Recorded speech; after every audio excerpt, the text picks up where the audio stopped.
তার আগে ওই জেলে ছিল, জেলে থাকাকালে ঢুকেই বলেছে যে জেলকে ভয় করবেন না, এখানে আনন্দে থাকতে হবে, এখানে যদি দুঃখ কষ্ট পান তাহলে জেল খুব ভারী মনে হবে। সব সময় আনন্দে জেলের মধ্যে যে 20-22 দিন কাটিয়েছি, সে সব সময় সঙ্গ দিয়েছে, একসঙ্গে ছিলাম, একসঙ্গে খেয়েছি।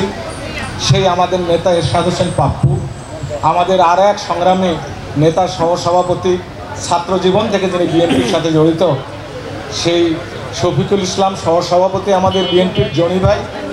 আপনারা সেটা জানেন। আমরা আজকে শ্রদ্ধা জানাই, যিনি সম্মান জানাই, যিনি দীর্ঘদিন অনেক অত্যাচার, নির্যাতন, নির্মম নিষ্ঠুর নির্যাতন সহ্য করে ওই লন্ডনে বসে এই বিএনপিকে ঐক্যবদ্ধ রেখেছিলেন। দীর্ঘদিন এই বিএনপির বিরুদ্ধে হাসিনা সরকার সহ জাতীয় এবং আন্তর্জাতিকভাবে বিএনপিকে ভাঙানোর অনেক চেষ্টা করা হয়েছিল, কিন্তু তার নেতৃত্বের কারণে বিএনপি ঐক্যবদ্ধ হয়েছে, সুসংগঠিত হয়েছে এবং বিএনপি আজ বিশাল এক শক্তিতে পরিণত হয়েছে। সেই তারেক জিয়ার নেতৃত্বের কারণে আমার এই দলকে ভাঙতে পারে নাই, আমার এই দলের নেতাকে কিনতে পারে নাই ওই স্বৈরাচারী সরকার সহ আন্তর্জাতিক কোনো ষড়যন্ত্র। সেই নেতার প্রতি আজ এই মঞ্চ থেকে আমি সম্মান শ্রদ্ধা জানাই এবং তার আগমনের অপেক্ষায় আমার বাঙালিপুরবাসী যেমন আছেন, দেশবাসীও তেমনি আছেন।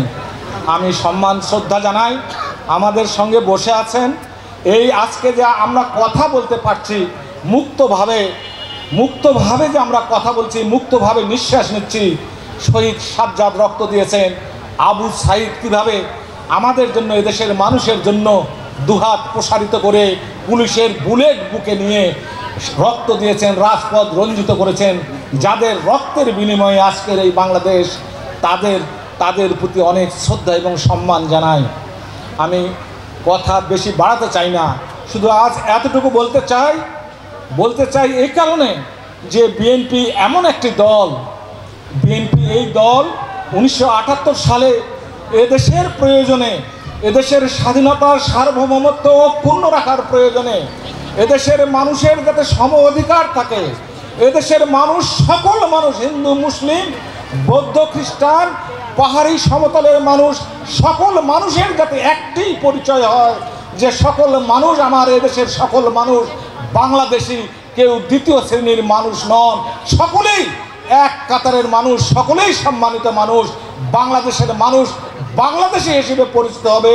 এই আদর্শ যিনি দিয়েছিলেন সেই 1978 সালে শহীদ রাষ্ট্রপতি জিয়াউর রহমান, সেই আদর্শের আজকের এই প্রতিষ্ঠাবার্ষিকী। ভাইরা আমার, এই প্রতিষ্ঠাবার্ষিকীর এই আয়োজন থানা কমিটি, উপজেলা কমিটি আজ এখানে করেছে। আজকে বুঝতে হবে যে আজ আমরা কি অবস্থায় আছি, গততে কি অবস্থায় ছিলাম, আগামীতে আমরা কি অবস্থায় যেতে চাই। আজকে আওয়ামী লীগ বলে যে আওয়ামী লীগ এদেশের ছাত্র জনতা, এদেশের গণতান্ত্রিকামী মানুষ, এদেশের ধর্মপ্রাণ মানুষ, এদেশের সকল মুক্তিকামী মানুষ আওয়ামী লীগের বিরুদ্ধে আন্দোলন